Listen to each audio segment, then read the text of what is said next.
This is a beautiful backhand drive.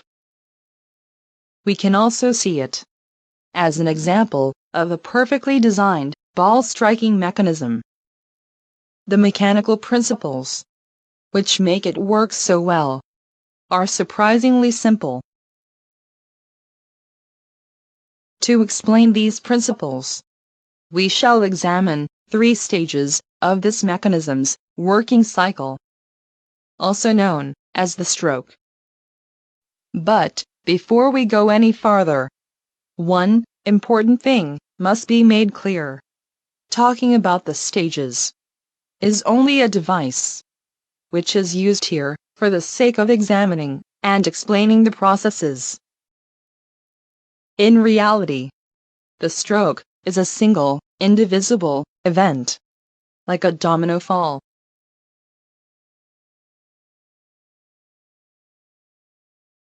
And the so-called stages are fully intertwined and could not be singled out or separated from each other.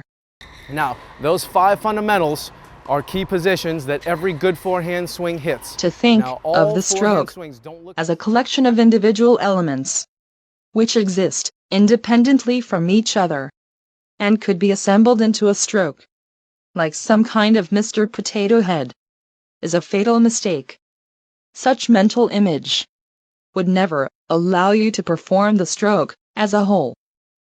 You'll be condemning yourself to forever executing only the pieces. In a perfect stroke, you fully control only the very beginning.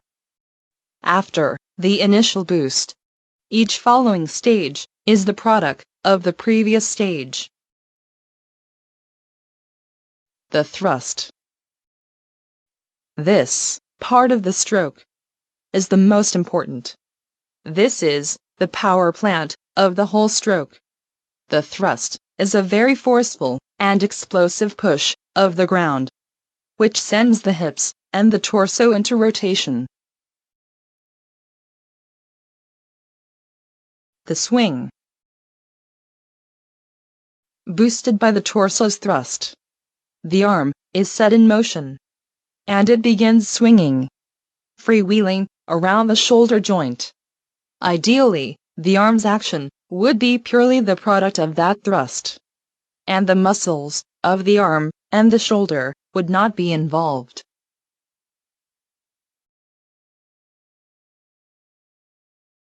Winding down. The arm continues on its free and easy rotation around the shoulder joint, dissipating the energy and naturally slowing down.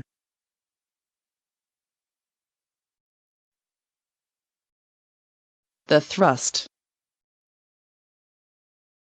In the context of the whole stroke, this part looks subtle, and since the attention would be naturally drawn to the fast-moving arm, it is easily overlooked, but it is exactly this boost that drives the whole swing.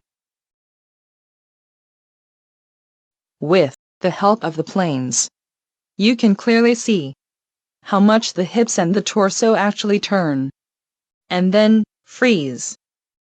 The torso and the hips will pretty much remain in that position throughout the rest of the stroke. The swing.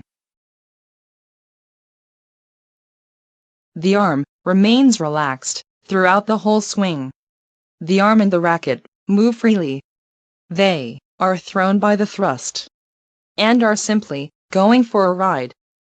The hips and the torso do not move any longer. Their job of jump-starting the arm has been done, and they remain idle. They do not interfere with the swing.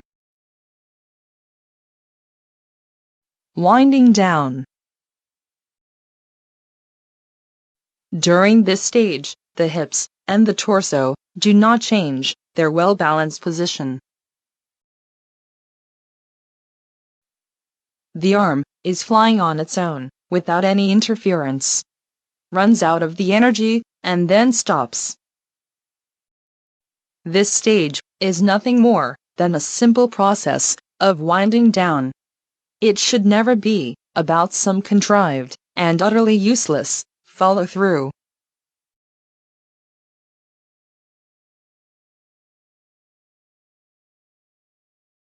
The path of the racket. The final product of all these stages is the racket path.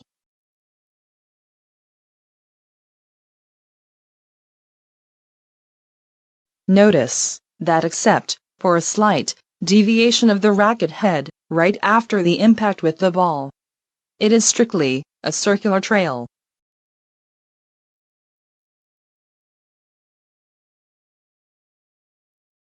Contrary to popular belief that the swing has to conform to some imaginary straight line, you do not see any hint of it here. This swing path is nothing but a product of a swift and unobstructed arm rotation around the shoulder.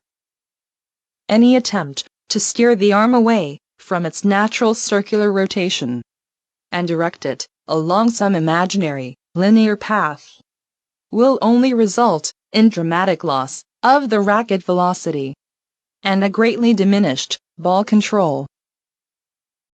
To sum it all up, it is the thrust that is responsible for the whole stroke, and in the final analyses, it is his legs and his trunk, not his arm, that Roger strikes the ball with.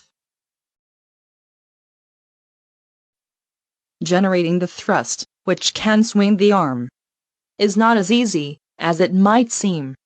That ability has to be developed and practiced. Without a powerful thrust, the strokes like Roger's are simply not possible.